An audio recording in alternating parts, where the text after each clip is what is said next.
नमस्कार मंडळी, जय महाराष्ट्र. स्वागत आहे तुमचं आपल्या योजना कॉर या लोकप्रिय युट्यूब चॅनलवरती.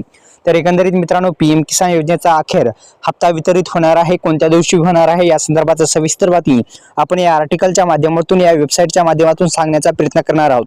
तर निश्चितच व्हिडिओला लाईक केला असेल आणि आपल्या युट्यूब चॅनलला सबस्क्राईब केले असेल तर निश्चित मित्रांनो, अनेक दिवसापासून शेतकरी बांधवांना होणारा 19 हप्ता वितरित होणारा अखेर आलेलाच आहे. आणि 19 हप्ता आल्या म्हटल्याच्या नंतर शेतकऱ्यांसाठी एक आनंदाची बातमी असणार आहे.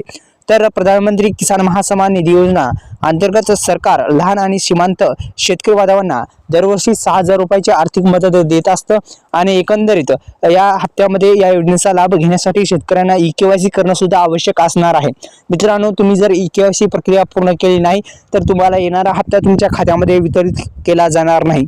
ई-केवायसी प्रक्रिया अनिवार्य केलेली आहे. आपण ई-केवायसी प्रक्रिया पूर्ण केली नसेल तर अत्यंत महत्त्वाचं आपण ई-केवायसी प्रक्रिया पूर्ण करा, कारण की 19 हप्त्यापासून विचिंत राहणार नाहीत.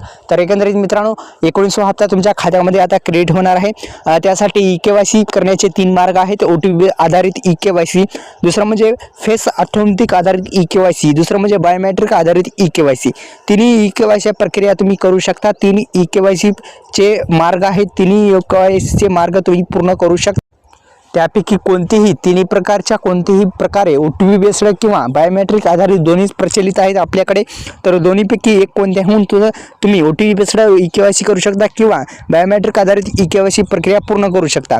तर एकंदरीत लाभधारी यादीत तुमचं नाव आहे का नाही हे सुद्धा पाहू शकता तुम्ही. अधिकृत वेबसाईटला भेट देण्यासाठी तुम्हाला गुगलवरती टाईप करायचं आहे पीएम किसान योजनेचा पीएम किसान असं टाईप केल्याच्या नंतर तुम्हाला सविस्तर बातमी वेबसाईटवर दिसून जाईल. तर निश्चितच मित्रांनो, आता हप्ता तुमच्या खात्यामध्ये जमा होणार आहे अशी घोषणा केंद्रीय कृषी मंत्री यांनी केलेलीच आहे. आपण सर्वांना माहिती आहे की बातम्याच्या द्वारे तुम्हाला सर्वांना माहिती आहे. तर मित्रांनो, आपल्या YouTube चॅनलला सबस्क्राईब करा. धन्यवाद. जय शिवराय.